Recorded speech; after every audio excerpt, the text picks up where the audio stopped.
What's going on, you guys, and welcome to a very exciting comparison video. Today we will be comparing the 2022 Hyundai Elantra N with the 6-speed manual against the brand new 2023 Toyota GR Corolla. Now you might be thinking, how are these two cars comparable? One is front wheel drive, the other's all-wheel drive, and there's quite a significant difference in MSRP between the two. These two cars serve essentially the same purpose for a lot of potential buyers. They're both relatively affordable, daily drivable, practical little performance cars with very approachable limits. In the case of this Elantra N with the manual transmission, and by the way, there are no real packages for this car, they all come fully loaded, you're looking at an MSRP of just under $34,000. In the case of the Core Edition base model Corolla with all of the packages selected, you're looking at an MSRP of just over $38,000. So the price difference is over $4,000. The question is, which one is better to drive? So a few specs on the Elantra N: it weighs in at just under 3,200 pounds with the manual. If you do get the 8-speed dual clutch, that number rises to almost 3,300 pounds. The car is powered by a 2-liter turbocharged inline 4 that makes around 276 horsepower. With the DCT, you do get the Zygrene shift button, which boosts the power up to 286 temporarily. Torque is 289 pound-feet. We have a front electronic limited slip differential, adaptive suspension, a valved exhaust, and I've spent 2 weeks with one of these Elantra Ns before, and I absolutely loved its driving dynamics. So let's revisit how this car drives and see how the GR Corolla compares.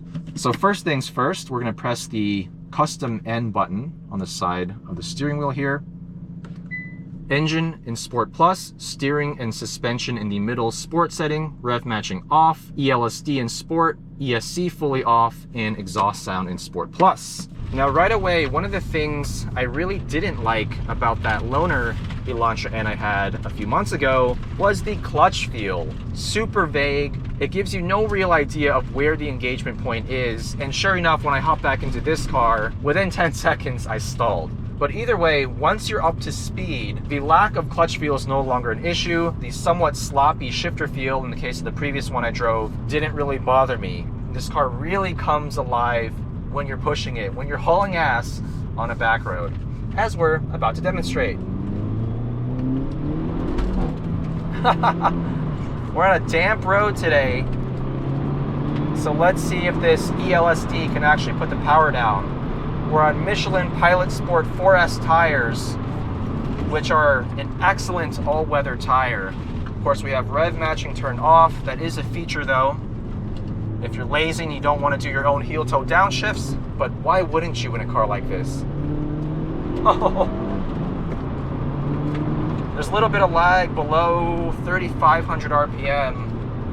But once the engine comes on boost, it'll pull hard to over 6,700. And of course, since this car is front wheel drive, there's very little drivetrain loss. I've driven the GR Corolla before, try not to run over these pigeons, and I can say pretty definitively that the Elantra N feels just a tad quicker once you have full traction, that is. But for a front wheel drive car pushing out close to 300 horsepower, this Elantra N does such a fabulous job at putting the power down. That's my favorite part of its driving dynamics. I don't think it'll do as well on a wet road like we have here today, but let me try and demonstrate that. A little bit of wheel hop, and we're away. The straight line performance is honestly really impressive. I don't think this car feels like 276 horsepower. I think that number in reality is a lot higher. This adaptive suspension is also really, really capable. There's a big difference in feel between the normal mode, the sport mode, and the Sport Plus mode. And I think sport mode here is doing a really good job in these wet conditions on this bumpy road, soaks up the bumps, doesn't make the car overly unsettled, and we can really put the power down quite effectively. Easy to heel-toe downshift with this throttle pedal spacer mod that the owner, Alexi, has installed. He mentioned it moves the throttle pedal up and to the left, closer to the brake. You can really hustle on a canyon road because you have so much confidence. The suspension, the brakes are excellent. Even the steering is pretty confidence-inspiring, despite being an electric power steering rack.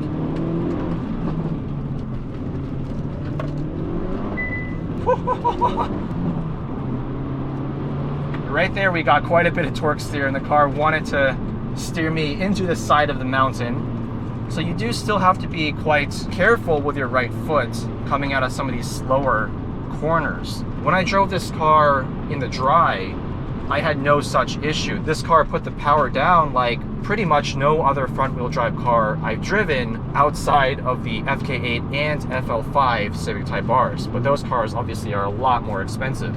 Where the Elantra N really shines though is as an all-around, all-purpose car. It can do this back road hauling ass stuff all day long if you wanted to, but it's also a really comfortable daily driver. You have a pretty spacious back seat there. These front seats do a great job at providing lateral support while also being comfortable for long journeys. Like I said, I drove one for 2 weeks and had no issues doing daily duty.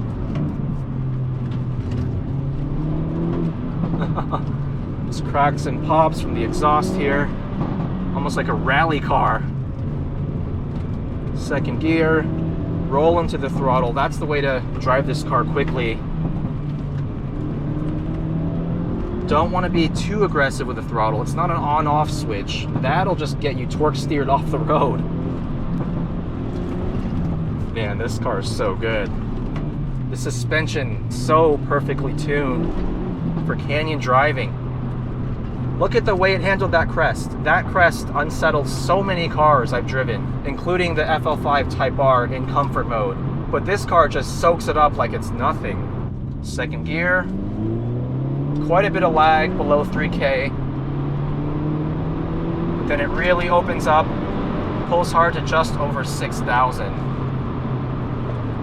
So yes, I love the way the Elantra N drives and performs and its capabilities as a daily driver. Where this car falls short to me is subjective. It's all in the exterior styling. I don't like how this car looks from any angle. I think it looks like a catfish on steroids with that gaping front grille and the angular lines all over the body. I'm just not really a fan of how this car looks. If it weren't for that, I'd be all over the Elantra N as an all-purpose sub $40,000 performance car. So that's the Elantra N revisited. Now it's time to hop into the GR Corolla and see if the extra $4,000+, at least on paper, is actually worth it. All right, the 2023 GR Corolla. What can I say about this car that I haven't already said in previous videos? Well, let's find out, because we are on an even wetter road than we had when we drove the Elantra N. It has been pouring the past 5 to 10 minutes, and the road is full of standing water, which might be actually really fun for this all-wheel drive little Corolla. So with the manual transmission and fully loaded with the performance package, the tech package, as well as the cold weather package, this car has an MSRP of just over $38,000. This car weighs just under 3,300 pounds. It's powered by a 1.6 liter inline-3 turbocharged engine, making 300 horsepower and 273 pound-feet of torque. So on paper, it makes more power than the Elantra N, but in reality, it doesn't feel quite as quick in a straight line once you're up to speed. We're going to turn traction and stability fully off, drive mode into sport, and we'll use this dial behind the shift lever here to set the front to rear torque distribution to 30/70. The road is absolutely covered in water and gravel, which should be a great test for this GR4 all-wheel drive system. It is a front drive biased all-wheel drive system that features a center coupling that can manually adjust the torque split between the front and rear axles. And with the performance package, we get front and rear limited slip differentials, an absolute must for performance driving. I think fully loaded is really the only way you should get a GR Corolla. Love this 6-speed manual transmission. It has such a great shift quality to it. Definitely a cut above that Elantra N. This little 3-cylinder engine, so potent. Usable power from 3,500 all the way up to just below 7,000, where the power starts to drop off. The suspension's doing a great job at soaking up the bumps. It feels a little stiffer and harsher than the Elantra N suspension in sport mode, but overall it's still a good balance considering this is non-adaptive. But for daily driving, that Elantra N is definitely a little bit more comfortable. First gear, that's full throttle. The shift knob started to come loose as I shifted into second. I would say brake feel is even slightly better than the Elantra N's. Really firm brake pedal, tons of confidence going into corners.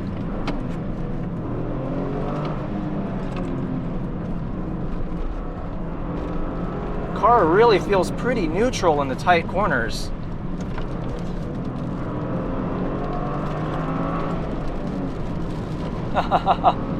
We are just mobbing on this soaked road, and the car has no trouble handling these conditions. Look at this.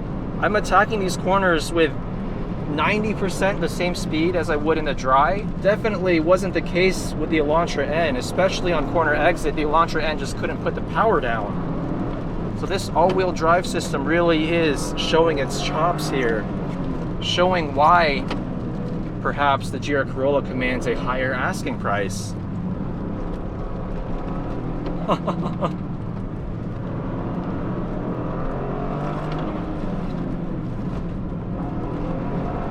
Woo!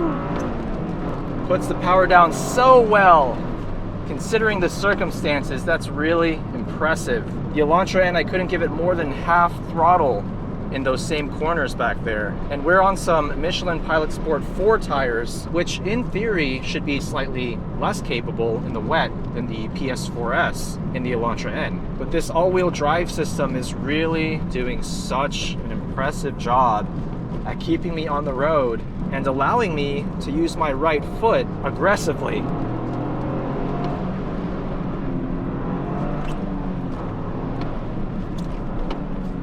Fairly easy to heel and toe, but the pedal placement isn't ideal.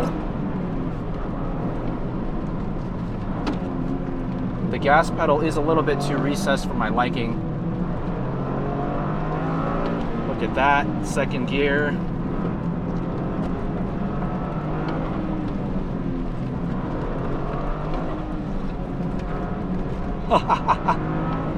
Absolutely hauling ass on this road. It's like it's not even raining. I'm able to attack these corners with so much confidence. This is just amazing. The all-weather capability of the GR Corolla. I would say in the dry, the Elantra N might have a slight edge in just overall fun factor because that ELSD on the Elantra N is tuned so aggressively that even in second gear hairpins, when you're aggressive on the throttle, you can just feel that diff pull you out of the corner. The GR Corolla doesn't feel as pointy in the dry, but in the wet, it's a totally different story. Let's do one more straight line pull here and bring it in.